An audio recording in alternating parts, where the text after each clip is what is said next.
భారత రాజధాని ఢిల్లీ బీభత్సంగా మారింది. చరిత్ర సాక్షిగా నిలిచిన ఎర్రకోట సమీపంలో వరుసగా జరిగిన భారీ పేలుళ్లతో నగరం ఉలిక్కిపడింది. సాయంత్రం 6:55 గేట్ నంబర్ 4 సమీపంలో సిగ్నల్ వద్ద నెమ్మదిగా కదులుతున్న కారులో ఒక్కసారిగా భయానక గర్జన, క్షణాల్లో మంటలు విరుచుకుపడ్డాయి. చుట్టుపక్కల 100 మీటర్ల పరిధిలోని ప్రజలు నేలకొల్లారు. ధూళి, పొగ, కేకులు మాత్రమే కనిపించాయి. వాహన సిగ్నల్ వద్ద ఆగగానే పేలిందని ప్రత్యక్ష సాక్షి చెబుతున్నారు. వెంటనే రెండో పేలుడు కూడా సంభవించింది. రోడ్డు దాడుతున్న జనాలు గాలిలోకి ఎగిరిపోయారు. 6 కార్లు, 4 బైకులు, 4 ఆటోలు దగ్ధమయ్యాయి. చుట్టుపక్కల దుకాణాలు, కిటికీలు, తలుపులు నుజ్జునుజ్జయ్యాయి.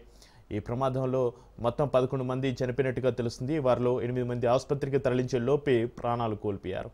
30 మందికి పైగా గాయాలయ్యాయి. అందులో 10 మంది పరిస్థితి విషమంగా ఉంది. పేలుళ్ల దాటికి నేల కంపించినట్లుగా ప్రత్యక్ష సాక్షులు చెబుతున్నారు. 70 మీటర్ల దూరంలో ఉన్న గౌరీశంకర్ ఆలయంలోని భక్తులు భయంతో బయటకు పరుగులు తీశారు. సోమవారం కావడంతో ఆలయ పరిసరాల్లో జనసంద్రం ఎక్కువగా ఉండడం మరణాల సంఖ్య పెరగడానికి కారణమైందని అధికారులు చెబుతున్నారు. చాందినీ చౌక్, ఎర్రకోట పరిసరాలు విషాద ఛాయల్లో మునిగిపోయాయి. రక్తం, మంటలు, కేకలు, ప్రతి దిశ ఒక్కటే దృశ్యం. భద్రతా వర్గాలు ఇది సాధారణ సిఎన్జి పేలుడు కాదని స్పష్టం చేశాయి. టెర్రరిస్టుల పనే అయ్యి ఉంటుందనే అనుమానాలు బలపడుతున్నాయి. గత కొద్ది వారాలుగా ఢిల్లీలో స్లీపర్ సెల్ కదలికలు పెరిగినట్లుగా ఇంటెలిజెన్స్ హెచ్చరించింది. ఫరీదాబాద్లో ఇటీవల పోలీసులు 2560 కిలోల అమోనియం నైట్రేటు, 350 కిలోల ఆర్డీఎక్స్ సీజ్ చేశారు. ఢిల్లీ నుంచి గుజరాత్ దాకా భారీ స్థాయిలో పేలుడు పదార్థాలు తరలిస్తున్న టెర్రర్ నెట్వర్క్పై ఇప్పటికే దర్యాప్తు కొనసాగుతుంది. ఒక టెలిగ్రామ్ గ్రూప్లో 4000 మంది పాకిస్తానీలు ఉన్నారని, దాని ద్వారా రహస్య కమ్యూనికేషన్ సాగుతుందని పోలీసులు అనుమానిస్తున్నారు. ఈ పేలుళ్లకు ఆ గ్రూపు సంబంధం ఉంటుందా అన్నది కూడా కీలకం.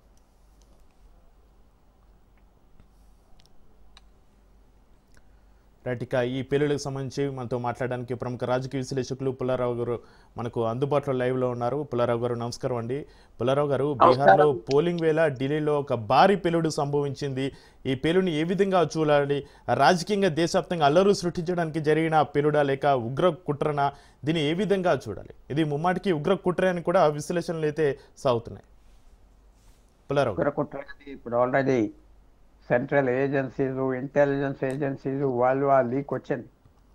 ఇది ఏదో బస్ యాక్సిడెంట్ కాదు, ఎవరో తెలియక చేసింది కాదు, ఇది డెలిబరేట్ యాక్సిడెంట్ అనో నిర్ణయానికి వచ్చారు. ఎవరు చేశారు, ఎవరు చేయించారు, ఇది పెద్ద విషయం. ఇవన్నీ తెలుసుకోవాలంటే ఈ డిటెక్షన్ అన్ని చేస్తారు, వాచ్ చేస్తారు, ఎలా క్లూస్ తీసుకొస్తారో చూడాలి. ఎవరో అనుమానంగా ఉన్నవాడిని అరెస్ట్ చేసావా, అవన్నీ సింపుల్ థింగ్స్, అవి వదిలేస్తారు. దీనికి యాక్చువల్ హార్డ్ ఇన్ఫర్మేషన్ వచ్చి మనం పట్టగలిగితే పెద్ద విజయం. ఎందుకంటే నేను అనుకుంటున్నా ఇది ఒక బ్లాస్ట్తో ఆగేది కాదు, చాలా ప్లాన్ చేస్తున్నా. ఇది పెద్ద ఖరీదైన విషయం కాదు. వాళ్ళు డైనమైట్ పంపించారు, బ్లాస్ట్ చేయించారు, అంతే. చాలా చౌకగా అయిపోతుంది. ఎవరు పంపించారు? పాకిస్తాన్ చేయించారా? పాకిస్తాన్ ప్రభుత్వం చేయించారా? పాకిస్తాన్లో ఉన్నవాళ్ళు చేయించారా? అది ఆలోచించాలి. నా వ్యూ ఏమిటంటే తప్పకుండా ఏదో ఉగ్రవాదులు పాకిస్తాన్ నుంచి వచ్చి చేయక్కర్లేదు, వాళ్ళు ఇక్కడ వాళ్ళతోనే చేయించారు. అక్కడి నుంచి వచ్చి ఇక్కడ దాక్కుని చేసేది లేదు. వాళ్ళు ఎప్పటి నుంచో కాంటాక్ట్లో ఉంటారు. 10 సంవత్సరాలు 15 సంవత్సరాల నుంచి అలా మాట్లాడతా స్లీపర్ సెల్స్ అంటారు. అంటే నిద్రపోయినట్టుగా కనపడకుండా దాక్కున్న వ్యక్తులు. నార్మల్ లైఫ్ లీడ్ చేయండి, మీరు పని చేసుకోండి, ఏం తప్పు చేయొద్దు, అవసరం వచ్చినప్పుడు చెప్తామని ట్యాప్ చేసుకుంటారు. ఇవన్నీ ఎలా జరుగుతాయో మీరు అడుక్కోవచ్చు. లేదా దుబాయ్లో కలుస్తారు, వాళ్ళని భార్యలో కలుస్తారు, మిడిల్ ఈస్ట్లో పక్కా కలుస్తారు, కలిసి అన్ని ఏర్పాట్లు చేస్తారు. తప్పకుండా అది బయటకు వస్తే మంచిది. ఎందుకంటే ఇదేదో ఊహాగా వెళ్ళిపోయి వాళ్ళు చేయించారు, ఏం చేయించారంటే చీకట్లో తెలియని నీడను మనం పట్టుకోలేము. చేయించారు. ఎలా కెమెరాలు అన్నీ పనిచేసినాయా? పనిచేయట్లేదు. మొన్న పార్కింగ్ లాట్లో అక్కడ ఇక్కడ ఇక్కడ ఎవరు తీసుకొచ్చి బాంబు పెట్టారు, ఎవరు బస్సు మీద పెట్టారు, ఆ కారు మీద ఎవరు పెట్టారు, ఎవరైనా వచ్చారా, ఎలాగొచ్చారు, అన్నీ ఒక క్లూ అయినా బయటకు వస్తే భారతదేశానికి పెద్ద సాయం. కానీ మీరు ఇందాక మనం అనుకున్నట్టుగా ఒక విషయం మర్చిపోదు. 15,000 కిలోమీటర్లు మనకి సరిహద్దు మన విరోధి దేశాలతో ఉన్నాయి. బంగ్లాదేశ్ 5,000 కిలోమీటర్లు, నేపాల్ 1000-2000 కిలోమీటర్లు, చైనా 3,500, పాకిస్తాన్ 3,500, ఆ పక్కన బర్మా కూడా ఉన్నది, ఒక 1,000-2,000 కిలోమీటర్లు. విరోధి కాకపోయినా విరోధులంతా అక్కడ దాక్కుని ఉంటారు. బర్మా మనకు విరోధి కాదు. అందువల్ల ఇది చాలా కష్టమైన పరిస్థితులు భారతదేశం. ఎప్పుడు ఎవరైనా ఇలాంటి పని చేయాలంటే ఈజీగా వచ్చేస్తారు, దాక్కుంటారు, ఇక్కడ ఉన్న వాళ్ళని పడతారు. ఇంత పెద్ద దేశంలో కుట్ర చేసే వాళ్ళు కొంతమంది ఉంటారు. ఇది ఎన్నో పాసిబిలిటీస్ ఉన్నాయి. 1000 పాసిబిలిటీస్ కాదు, 1,00,000 పాసిబిలిటీస్ ఉన్నాయి. ఇలా జరిగి ఉండొచ్చు, అలా జరిగి ఉండొచ్చు, ఇలా జరిగి. కానీ అసలు ఏం జరిగింది అది మన ఇంటెలిజెన్స్ ఏజెన్సీస్ వాళ్ళు పట్టాలి, కరెక్ట్గా పట్టాలి. అది పడితే ఇది ఆప్ చేయొచ్చు. ఎందుకంటే ఈ స్టోరీలో వెనకాల ఎవరు ఉన్నారు, వాళ్ళ మీద యాక్షన్ తీసుకోవాలి. వాళ్ళ గ్యాంబల్ ఏంటంటే మనం దొరకం, ఎవరితో పెట్టించాం అని ధైర్యంగా ఉన్నారు. తప్పకుండా భారతదేశంలో కొంతమంది వాళ్ళతో కుట్ర చేశారు. తెలియక చేశారా, తెలిసి చేశారా, అదంతా అనవసరం. కుట్ర మాత్రం జరిగింది. లేకపోతే వచ్చి బాంబులు పెట్టలేరు, ఆ మనుషులు అక్కడి నుంచి ఇక్కడ పంపరు, ఆ రిస్క్ తీసుకో. సో ఇవన్నీ పోలీస్ పాపం 145 కోట్ల జనాలు ఉన్నారు. అందరిని ఎలా కాస్తారు? పబ్లిక్ కూడా అవేర్గా ఉండాలి, పబ్లిక్ కూడా వాచ్ చేయాలి. పబ్లిక్ కోఆపరేషన్ లేదు. పబ్లిక్ కోఆపరేషన్ పోలీస్ అథారిటీస్ పెంచుకోవాలి. పెంచుకుంటే కానీ ఇవన్నీ బయటికి రావు. ఎవరిని మనం అనుమానించకూడదు. ఎవరో దొంగలు చేశారు, రోగ్స్ చేశారు, ఒక కమ్యూనిటీ కాదండి, రోగ్స్ చేశారు, వాళ్ళని పట్టాలి, గొడవ లేకుండా చూసుకోవాలి. చాలా పెద్ద పని ఏర్పడింది భారతదేశానికి. ఆర్థిక వ్యవస్థను దెబ్బ కొడటానికి మెట్రోల మీద, ఎయిర్పోర్ట్ల మీద, రైల్వే లైన్ల మీద, వాటి మీద, ఇట్ల మీద గొడవలు చేస్తే ఏదో అరాచకం ఉన్నది భారతదేశంలో అని పారిపోతారు జనం. ఆ ప్లాన్. సో మనం ఆల్రెడీ ఎంతో ఖర్చు పెడుతున్నాం డిఫెన్స్ మీద, ఎంతో ఖర్చు పెడతాం, పెద్ద బడ్జెట్. పాకిస్తాన్ గురించి, చైనా కంటే పాకిస్తాన్ ఇంకా డేంజరస్ ఎనిమీ. చైనా హద్దులో ఉంటుంది. చైనా ఉగ్రవాదులను పంపదు, వాళ్ళే వార్ చేస్తారు, మిగతా చేస్తారు. పాకిస్తాన్తో చేయిస్తే వచ్చారు. ఇప్పుడు అది తగ్గుతుందా? పాకిస్తాన్ వదిలేస్తారా? చైనా వదలకపోయినా తగ్గొచ్చు అని నేను భావిస్తాను. అలాగే పాకిస్తాన్కి ఒక పెద్ద ప్రాబ్లం ఏమో వచ్చిందంటే ఆఫ్ఘనిస్తాన్తో గొడవలు జరుగుతున్నాయి. అది మనమే చేస్తామంటారా? సో దాని మీద ఇలాంటి పని ఇండియాలో చేయిస్తే కొంచెం ఇండియాకి దెబ్బ కొట్టినట్టుగా ఉంటుంది, ఇండియా మైండ్ పోతుంది కూడా. చేశారా? ఇవన్నీ బయటకు వస్తాయి, బయటికి రావాలి, బయటికి తేవాలి. నిజం ఏంటో మనం తెలుసుకునే వరకు మనకు ఉపయోగం లేదు. నిజం ఏంటి, ఏం జరిగింది, వాళ్ళు ఎవరో పెట్టేవారు చీకట్లో ఉంటాం కాదు. ఆ ఫ్యాక్ట్స్ బయటకు వస్తే మన దేశానికి చాలా మంచి. లేకపోతే ఎన్నో ఇలాంటివి జరుగుతూ ఉంటాయి, మనం ఆప్ చేయలేం. జరుగుతూ ఉంటాయి, చేస్తారు. ఈ ఒక్కదాంతో ఆగదు, ఇంకా సిటీస్లో చేస్తారు. చాలా స్ప్రెడ్ అవుట్ అవి ఉంటారు, ఏర్పాట్లు చేస్తుంటారు. మెట్రోల మీద, దాని మీద కాల్చుకోవాలి. ఇది ఒక చాలా మనకు విచారమైన పరిస్థితి భారతదేశం. ఇంతమంది దుష్మనులు మన చేతిలో లేదు, వాళ్ళే వస్తున్నారు. అయితే పుల్లారావు గారు, ఇది ఒకవేళ ఉగ్ర కుట్ర అయితే ఉగ్రవాదులు ఇలాంటి బాంబ్ బ్లాస్ట్లకి స్లీపర్ సెల్స్ని ఉపయోగిస్తారా? వారి సహాయం తీసుకుంటారు? స్లీపర్ సెల్స్ ఉపయోగిస్తారు. ఒక 10 సంవత్సరాలు 15 సంవత్సరాల క్రితం రిక్రూట్ చేస్తా. ఎక్కడో మాకు ఉపయోగపడదు కానీ టచ్లో ఉంటారు. సడన్గా అనుమానం వచ్చి అవసరం వచ్చినప్పుడు వాడతా. అది ఎవరికి తెలియదు, నార్మల్గా తిరుగుతూ ఉంటాడు వాడు. ఫోన్లు వాడు, ఏమీ వాడు, వాడు సైట్లో ఉండడు, పోలీస్ వ్యూలో ఉండడు. సో ఎవరికి పట్ల ఇప్పుడు ఏమన్నా టెక్నాలజీ ద్వారా మనం ఏమైనా పట్టగలమా? ఫోన్ల ద్వారా పట్టగలమా? కెమెరాల ద్వారా పట్టగలమా? కంప్యూటర్స్ ద్వారా ఏమేంటి ట్రాఫిక్ జరిగింది పట్టగలమా? చూడాలి. చాలా కష్టమైన పని. ఎందుకంటే 15,000 కిలోమీటర్ల నుంచి ఎవరు దూకొచ్చారు? నేను అనుకుంటున్నా వాళ్ళు ఎవరు దూకక్కర్లేదు కూడా. ఇక్కడ మనుషులు 3 మంది ఉన్నారు అలా చేసే పని. స్లీపర్ సెల్స్ అంటే అలా పడుకుని కనపడకుండా దాక్కున్న వాళ్ళు 15-20 సంవత్సరాల బట్టి రిక్రూట్ అవి క్వైట్గా ఉంటారు. వాళ్ళకి ఈ సామాను కూడా అందించక్కర్లేదు. అందించడం కూడా కష్టం కాదు. నేపాల్ నుంచి అందిస్తారు, బంగ్లాదేశ్ నుంచి అందిస్తారు. అది ప్రాబ్లం లేదు చేయటానికి. కానీ ఇప్పుడు మనం పట్టాలి.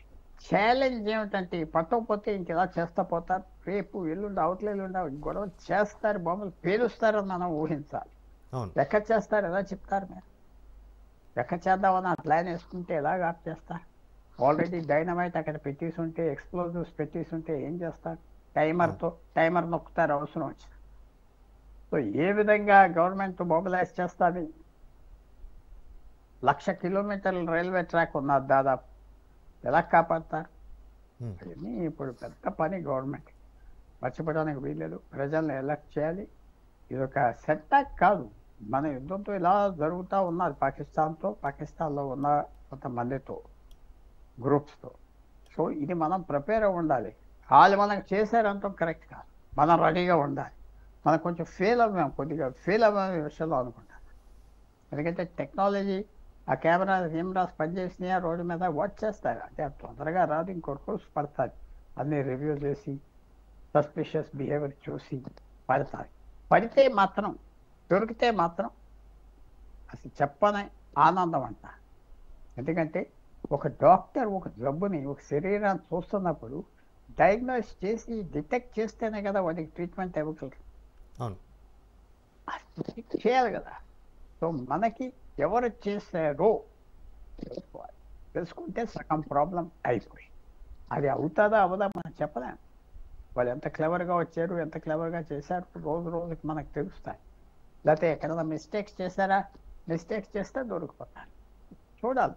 రేపు ఎల్లుండా అవతలెల్లుండా. ఇప్పుడే హోమ్ మినిస్టర్ గారు మాట్లాడారు, ప్రధానమంత్రి గారు, హోమ్ మినిస్టర్ గారు. ఇవన్నీ మామూలు, ఇవన్నీ రూటీనే.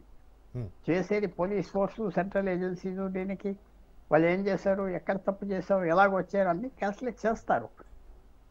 కానీ ఫైనల్గా దొరుకుతాడా దొరకదు, అది ప్రశ్న. పుల్లారావు గారు, సోమవారం కావడంతో ఆలయ పరిసరాలు జనసంద్రం ఎక్కువగా ఉండడం వలన మరణాల సంఖ్య పెరగడానికి కారణమైందని అధికారులు చెప్తున్నారు. ఇది పక్కా ప్లాన్ ప్రకారం ఈ బ్లాస్ట్ అయితే జరిగిందని కూడా వార్తలు అయితే వస్తున్నాయి. ఇది ఒకవేళ ఉగ్రకుట్ర అయి ఉంటే ఢిల్లీ ఒక రాజధాని తోటి ఆగకుండా ఒక ప్లాన్ ప్రకారం ఎంచుకొని ఇండియాలో ఇంకా మరిన్ని అలర్లు సృష్టించడానికి, మరిన్ని పేలుళ్లు సంభవించడానికి అవకాశం ఉందా? చాలా అవకాశం.